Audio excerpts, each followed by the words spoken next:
It is Challenge Joe time, and this week I challenge Joe to go down to the GAK store and find me the ultimate Gibson. Challenge Joe! So today I'm looking for the world's greatest Gibson. Now GAK probably have the best selection of Gibson custom shops in the UK. I mean, we've got 3 tiers of custom shop Gibsons, so this is going to be a tough one.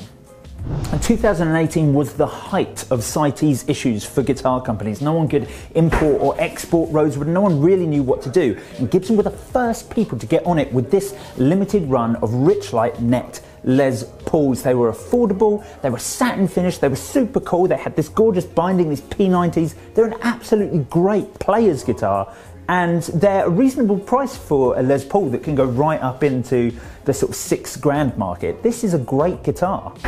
Gibson Memphis have been making absolutely incredible guitars for a long time. In fact, sometimes I think they make better guitars than Gibson Nashville. Gibson Memphis is, of course, where all the hollow body bits and bobs come from, and this might be my favourite that I've ever seen. This limited edition 1964 ES 345 in olive drab. If you've ever wanted a hollow body, this has a Bigsby, it has the gorgeous offset inlays, everything about it is completely wicked.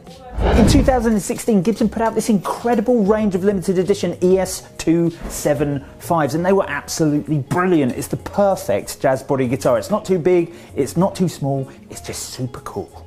A lot like Fender, a couple of years ago, Gibson even tried their hand at colour over colour. Now, it wasn't something they stuck with from their custom shop, but they were absolutely fantastic, and we were lucky enough to get a couple. This is the Gibson Custom Les Paul Standard in black over cherry.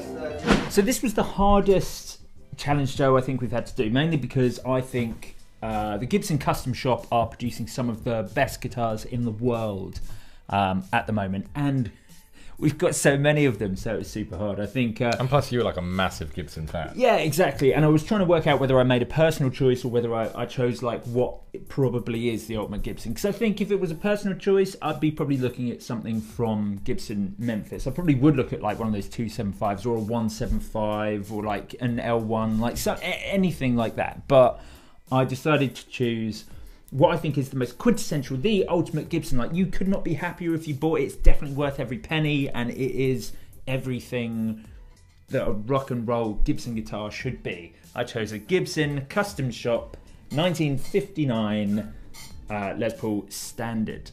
This one's in iced tea, and I tell you what, even this I was deliberating over, because we also had one in this gorgeous like faded cherry, which is not a finish that I think you expect to see a Les Paul Standard in, but it looked amazing, like a flame top faded cherry. But this, I think this is the ultimate Les Paul.